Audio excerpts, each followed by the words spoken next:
Bisa berdebat. itu. Kita Problem bisa Papua berdebat. tidak bisa disogok dengan otsus. Otsus itu nasionalisme Jakarta. Baik. Lain problemnya. Gini ya. Tahu, kalau saya tanya misalnya, apa konsep negara untuk Papua sekarang? Operasi militer. Penegakan ulang keamanan.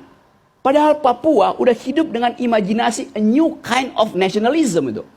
Ada jenis nasionalisme baru di kepala orang Papua tuh. Dan kita mau anggap bahwa itu bukan nasionalisme tuh. Loh, itu otentik ada di situ. Di seluruh dunia orang hidup dengan cara itu. Catalonia di Spanyol tuh, Baski di Spanyol tuh, Quebec di Kanada, segala macam tuh, Skotlandia.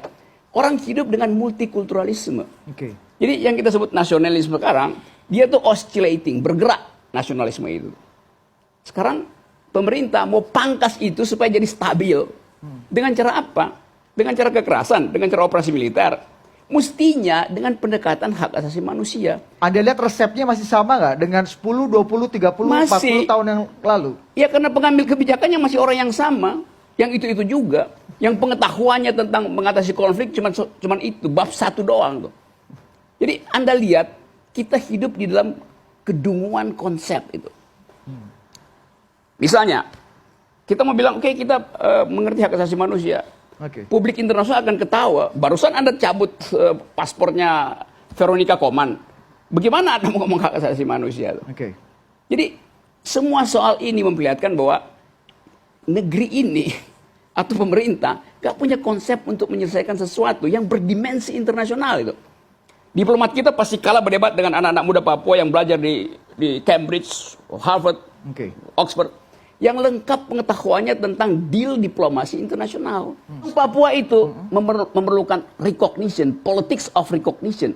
Bukan distribusi, bukan disogok dengan jalan tol. Dia nggak perlu itu.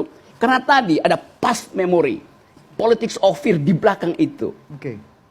Dialektikanya adalah orang yang pernah punya trauma dengan kekerasan, dia politics of memory-nya itu berharap ada yang lain. Politics of hope, justice, human rights. Itu pemerintah buta huruf terhadap narasi itu. Terima kasih. Meskipun pemerintah beberapa tahun belakangan nanti Bang Teo pasti akan bisa merangkai bagaimana keberpihakan policy dari Jokowi untuk Papua yang nanti pasti akan kita bisa berdebat. Itu. Kita Problem bisa Papua berdebat. tidak bisa disogok dengan otsus. Otsus itu nasionalisme Jakarta. Lain problemnya. Gini ya, tadi Saudara Teo pakai istilah yang menarik itu. Nggak ada panacea buat Papua. Tetapi yang diajukan sebagai obat oleh Jakarta justru panacea yang namanya NKRI harga mati itu. Padahal bagi orang Papua itu placebo, obat palsu. Kalau kita bilang NKRI harga mati, mesti itu tidak diucapkan oleh Jakarta. Harus datang dari hati nurani orang Papua, orang Aceh, orang Ambon, orang Minahasa, orang Bugis. Kapan dia akan dibilang NKRI harga mati? Ketika bagi dia NKRI sudah menghidupkan dia itu. Ini nggak begitu yang terjadi. Bayangin, Pak, kalau Pak Jokowi ngomong kayak Pak Syahaan tadi, Sembung Syahaan, itu lain opini publik terbentuk itu. Dia mampu untuk membaca antropologi Papua itu. Nah ini presiden di-brief oleh penasihat keamanan tanpa basis antropologi itu.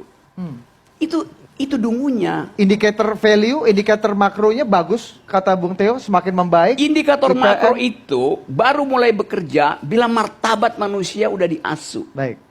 Papua perlu martabat, bukan martabak.